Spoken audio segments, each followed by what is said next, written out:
Howdy everyone, I want to show you my Packout setup.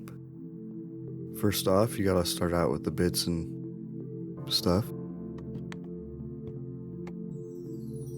I got pretty much every bit I'll ever need right there. But I might later add a whole nother one of those on top of there.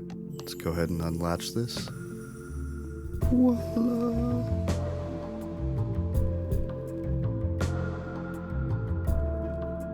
Let's go ahead and move this.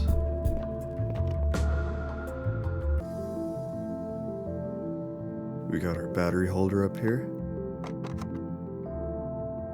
We got our double battery charger right there. Router. Jiffy saw, as we call it. I don't know why we call it that. Then we got our hot glue gun. Jigsaw. Come on, you know what that is. Get that out of the way, I don't know why that's there. And we got our cutoff saw. Bunch of crap underneath there. And we got our sawzall.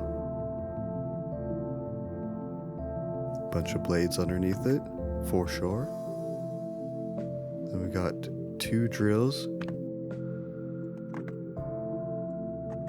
Last but not least, we got the random orbital sander right there in the corner. Oh, and by the way, let me know what else I should do on the lid besides those battery holders. And that is my Packout setup.